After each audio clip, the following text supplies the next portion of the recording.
Rigid body dynamics studies the movement of systems of interconnected bodies under the action of external forces. The assumption that the bodies are rigid, which means that they do not deform under the action of applied forces, simplifies the analysis by reducing the parameters that describe the configuration of the system to the translation and rotation of reference frames attached to each body. This excludes bodies that display fluid and plastic behavior. The dynamics of a rigid body system is described by the laws of kinematics and by the application of Newton's second law or their derivative form, Lagrangian mechanics. The solution of these equations of motion provides a description of the position, the motion and the acceleration of the individual components of the system and overall the system itself, as a function of time. The formulation and solution of rigid body dynamics is an important tool in the computer simulation of mechanical systems.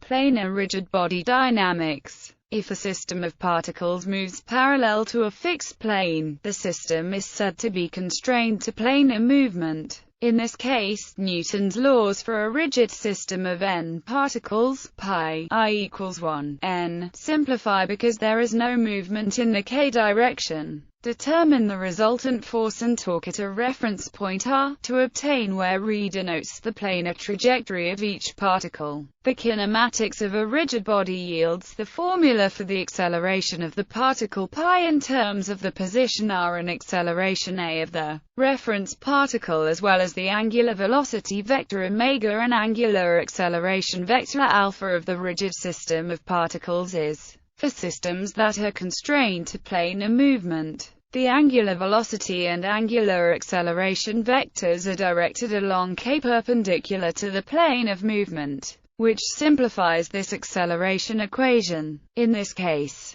the acceleration vectors can be simplified by introducing the unit vectors a from the reference point r to a point r and the unit vectors t equals kxei. So this yields the resultant force on the system as and torque as where xe equals 0, and exd equals k is the unit vector perpendicular to the plane for all of the particles pi. Use the center of mass c as the reference point. So these equations for Newton's laws simplify to become where m is the total mass and ic is the moment of inertia about an axis perpendicular to the movement of the rigid system and through the center of mass. Rigid body in 3 dimensions. Orientation or attitude descriptions. Several methods to describe orientations of a rigid body in 3 dimensions have been developed. They are summarized in the following sections. Euler angles. The first attempt to represent an orientation is attributed to Leonhard Euler. He imagined 3 reference frames that could rotate one around the other, and realized that by starting with a fixed reference frame and performing 3 rotations, he could get any other reference frame in the space. The values of these 3 rotations are called Euler angles.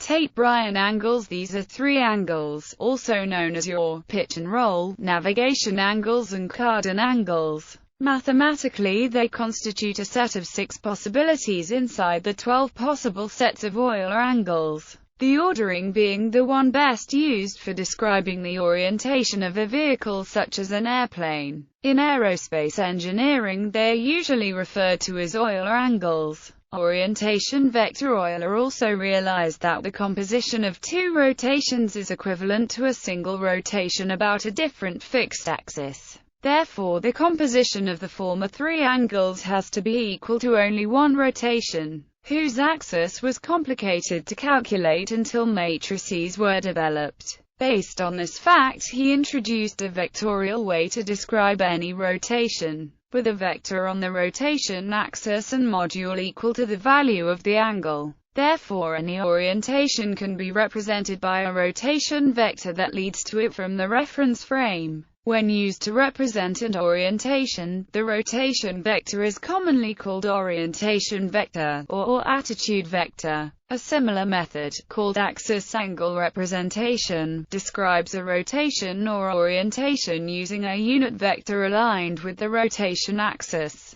and a separate value to indicate the angle. Orientation matrix. With the introduction of matrices, the Euler theorems were rewritten. The rotations were described by orthogonal matrices referred to as rotation matrices or direction cosine matrices. When used to represent an orientation, a rotation matrix is commonly called orientation matrix, or attitude matrix. The above-mentioned Euler vector is the eigenvector of a rotation matrix. The product of two rotation matrices is the composition of rotations. Therefore, as before, the orientation can be given as the rotation from the initial frame to achieve the frame that we want to describe. The configuration space of a non-symmetrical object in n-dimensional space is SO times Rn. Orientation may be visualized by attaching a basis of tangent vectors to an object.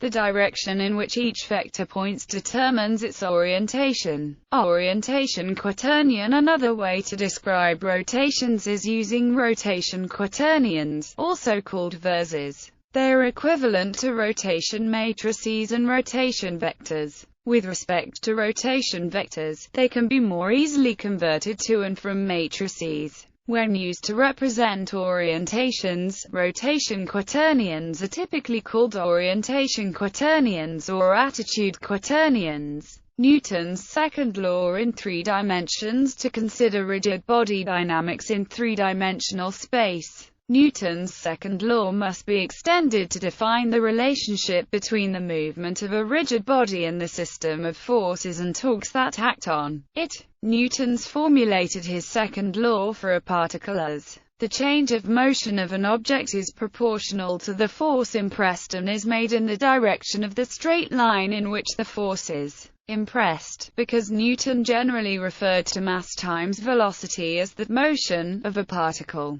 the phrase change of motion refers to the mass times acceleration of the particle, and so this law is usually written as where F is understood to be the only external force acting on the particle, m is the mass of the particle, and a is its acceleration vector. The extension of Newton's second law to rigid bodies is achieved by considering a rigid system of particles. Rigid system of particles. If a system of n particles, pi I equals 1, n, are assembled into a rigid body, then Newton's second law can be applied to each of the particles in the body. If phi is the external force applied to particle pi with mass m, then where Fij is the internal force of particle Pj acting on particle pi that maintains the constant distance between these particles. An important simplification to these force equations is obtained by introducing the resultant force and torque that acts on the rigid system. This resultant force and torque is obtained by choosing one of the particles in the system as a reference point, R, where each of the external forces are applied with the addition of an associated torque. The resultant force F and torque T are given by the formulas, where re is the vector that defines the position of particle to pi. Newton's second law for a particle combines with these formulas for the resultant force and torque to yield, where the internal forces Fij cancel in pairs. The kinematics of a rigid body yields the formula for the acceleration of the particle pi in terms of the position r and acceleration or of the reference particle, as well as the angular velocity vector omega and angular acceleration vector alpha of the rigid system of particles is mass properties. The mass properties of the rigid body are represented by its center of mass and inertia matrix. Choose the reference point R so that it satisfies the condition and it is known as the center of mass of the system. The inertia matrix IR of the system relative to the reference point R is defined by where is the column vector ER, and is its transpose, is the scalar product of with itself, while is the tensor product of with itself, is the 3×3 identity matrix. Force-torque equations using the center of mass and inertia matrix. The force and torque equations for a single rigid body take the form and are known as Newton's second law of motion for a rigid body. The dynamics of an interconnected system of rigid bodies by J equals 1, m, is formulated by isolating each rigid body and introducing the interaction forces. the resultant of the external and interaction forces on each body, yields the force-torque equations. Newton's formulation yields 6 M equations that define the dynamics of a system of M rigid bodies. Rotation in 3 dimensions. When a rotating object is under the influence of torques, it exhibits the behaviors of precession and nutation. The fundamental equation describing the behavior of a rotating solid body is, where the pseudo-vectors tau and L, respectively, the torques on the body and its angular momentum, the scalar I is its moment of inertia, the vector omega is its angular velocity, the vector alpha is its angular acceleration. D is the differential in an inertial reference frame, and D is the differential in a relative reference frame fixed with the body. It follows from this that a torque tau applied perpendicular to the axis of rotation, and therefore perpendicular to L, results in a rotation about an axis perpendicular to both tau and L. This motion is called precession. The angular velocity of precession omega p is given by the cross product. Precession can be demonstrated by placing a spinning top with its axis horizontal and supported loosely at one end. Instead of falling, as might be expected, the top appears to defy gravity by remaining with its axis horizontal, when the other end of the axis is left unsupported and the free end of the axis slowly describes a circle in a horizontal plane, the resulting precession turning. This effect is explained by the above equations. The torque on the top is supplied by a couple of forces, gravity acting downward on the device's center of mass, and an equal force acting upward to support one end of the device. The rotation resulting from this torque is not downward, as might be intuitively expected, causing the device to fall, but perpendicular to both the gravitational torque and the axis of rotation, i.e., about a vertical axis, causing the device to rotate slowly about the supporting point. Under a constant torque of magnitude tau, the speed of precession omega p is inversely proportional to L, the magnitude of its angular momentum, where theta is the angle between the vectors omega p and L. Thus, if the top's spin slows down, its angular momentum decreases and so the rate of precession increases. This continues until the device is unable to rotate fast enough to support its own weight, when it stops precessing and falls off its support, mostly because friction against precession causes another precession that goes to cause the fall. By convention, these 3 vectors, torque, spin, and precession, are all oriented with respect to each other according to the right-hand rule. Virtual work of forces acting on a rigid body. An alternate formulation of rigid body dynamics that has a number of convenient features is obtained by considering the virtual work of forces acting on a rigid body. The virtual work of forces acting at various points on a single rigid body can be calculated using the velocities of their point of application and the resultant force and torque. To see this, let the forces F1, F2, Fn act on the points R1, R2, Rn in a rigid body. The trajectories of ρ, I equals 1, n are defined by the movement of the rigid body. The velocity of the points ρ along their trajectories are where omega is the angular velocity vector of the body. Virtual work is computed from the dot products of each force with the displacement of its point of contact if the trajectory of a rigid body is defined by a set of generalized coordinates qj, j equals 1, m, then the virtual displacements delta ρ are given by the virtual work of this system of forces acting on the body in terms of the generalized coordinates becomes, or collecting the coefficients of delta qj generalized forces. For simplicity, consider a trajectory of a rigid body that is specified by a single generalized coordinate q, such as a rotation angle. Then the formula becomes introduce the resultant force F and torque T, so this equation takes the form the quantity Q defined by is known as the generalized force associated with the virtual displacement delta Q. This formula generalizes to the movement of a rigid body defined by more than one generalized coordinate. That is where it is useful to note that conservative forces such as gravity and spring forces are derivable from a potential function V, known as a potential energy. In this case, the generalized forces are given by D'Alembert's form of the principle of virtual work. The equations of motion for a mechanical system of rigid bodies can be determined using D'Alembert's form of the principle of virtual work. The principle of virtual work is used to study the static equilibrium of a system of rigid bodies. However, by introducing acceleration terms in Newton's laws, this approach is generalized to define dynamic equilibrium. Static equilibrium. The static equilibrium of a mechanical system rigid bodies is defined by the condition that the virtual work of the applied forces is zero for any virtual displacement of the system. This is known as the principle of virtual work. This is equivalent to the requirement that the generalized forces for any virtual displacement is zero, that is, chi equals 0. Let a mechanical system be constructed from n rigid bodies by I equals 1, n, and let the resultant of the applied forces on each body be the force-torque pairs, phi and t, I equals 1, n. Notice that these applied forces do not include the reaction forces where the bodies are connected.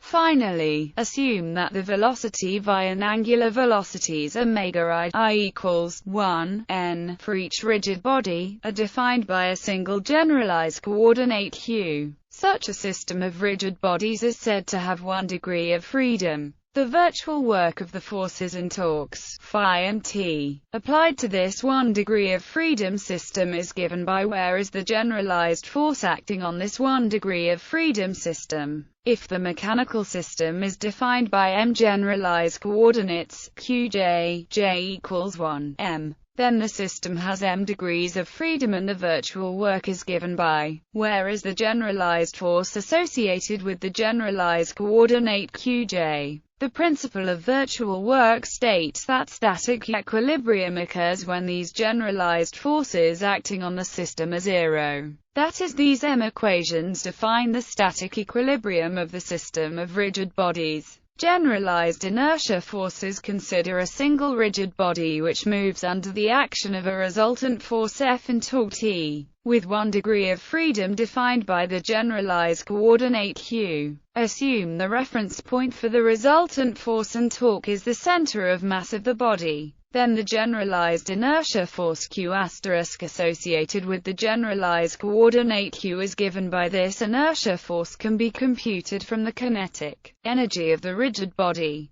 By using the formula, a system of n rigid bodies with m generalized coordinates has the kinetic energy which can be used to calculate the m generalized inertia forces dynamic equilibrium. D'Alembert's form of the principle of virtual work states that a system of rigid bodies is in dynamic equilibrium when the virtual work of the sum of the applied forces and the inertial forces is zero for any virtual displacement of the system. Thus, dynamic equilibrium of a system of n rigid bodies with m generalized coordinates requires that for any set of virtual displacements delta qj, this condition yields m equations, which can also be written as the result as a set of m equations of motion that define the dynamics of the rigid body system. Lagrange's equations. If the generalized forces qj are derivable from a potential energy V, then these equations of motion take the form in this case. Introduce the Lagrangian L equals TV, so these equations of motion become these are known as Lagrange's equations of motion. Linear and angular momentum. System of particles. The linear and angular momentum of a rigid system of particles is formulated by measuring the position and velocity of the particles relative to the center of mass. Let the system of particles pi I equals 1, n be located at the coordinates r and velocities v. Select a reference point r and compute the relative position and velocity vectors. The total linear and angular momentum vectors relative to the reference point r, and if r is chosen as the center of mass, these equations simplify to rigid system of particles. To specialize these formulas to a rigid body, assume the particles are rigidly connected to each other, so pi I equals 1, n are located by the coordinates r and velocities v. Select a reference point r and compute the relative position and velocity vectors, where omega is the angular velocity of the system. The linear momentum and angular momentum of this rigid system measured relative to the center of mass are as these equations simplify to become, where m is the total mass of the system in IR is the moment of inertia matrix defined by where RR is the skew-symmetric matrix constructed from the vector RR. Applications. For the analysis of robotic systems. For the biomechanical analysis of animals, humans or humanoid systems. For the analysis of space objects. For the design and development of dynamics-based sensors like gyroscopic sensors, etc. For the design and development of various stability enhancement applications in automobiles, etc. For improving the graphics of video games which involves rigid bodies.